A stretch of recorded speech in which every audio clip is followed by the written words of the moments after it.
For years now, parents have wondered if vaccines are linked to conditions like autism and ADD. Government officials and some scientists say there is no connection, and they're often backed by independent experts. But just how independent are they?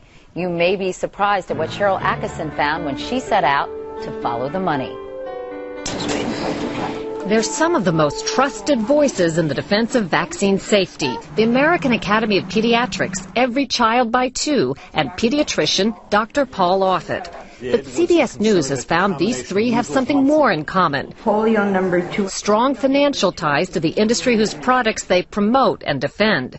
The vaccine industry gives millions to the Academy of Pediatrics for conferences, grants, medical education classes, even help pay to build their headquarters. The totals are kept secret, but public documents reveal bits and pieces. $342,000 was given to the Academy by Wyeth, maker of the pneumococcal vaccine, for a community grant program. $433,000 was contributed to the Academy by Merck, the same year the Academy endorsed Merck's HPV vaccine.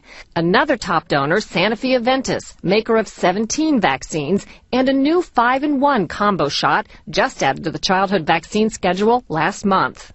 Every Child by Two, a group that promotes early immunization for all children, admits the group takes money from the vaccine industry too, but wouldn't tell us how much. A spokesman told us there are simply no conflicts to be unearthed. But guess who has been listed as the group's treasurers? An official from Wyeth and a paid advisor to big pharmaceutical clients. Then there's Dr. Paul Offit, perhaps the most widely quoted defender of vaccine safety. He's gone so far as to say babies can theoretically tolerate, quote, 10,000 vaccines at once.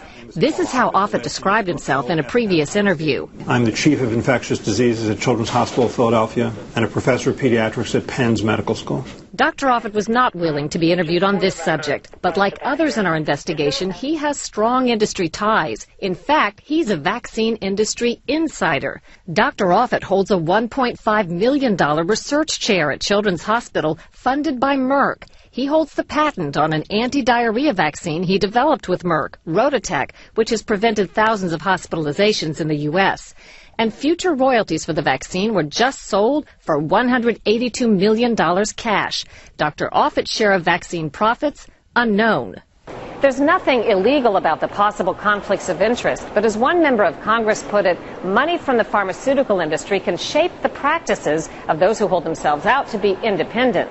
The American Academy of Pediatrics, Every Child by Two, and Dr. Offit wouldn't agree to interviews, but all told us they're upfront about the money they receive, and it doesn't sway their opinions. Today's immunization schedule now calls for kids to get 55 doses of vaccines by age 6. Ideally, it makes for a healthier society, but critics worry that industry ties could impact the advice given to the public about all those vaccines. Sharyl Attkisson, CBS News, Washington. And now we take you back in time to the most famous arrest in U.S. history. Detective Paul Bentley taking Lee Harvey Oswald into custody after a scuffle inside the Texas Theater in Dallas. A policeman hit me. Bentley said a Masonic ring he was wearing made that cut over Oswald's eye during the arrest. Afterward, the detective said he asked Oswald if he'd shot President Kennedy, and Oswald replied, "Find out for yourself." Paul Bentley died this week. He was 87.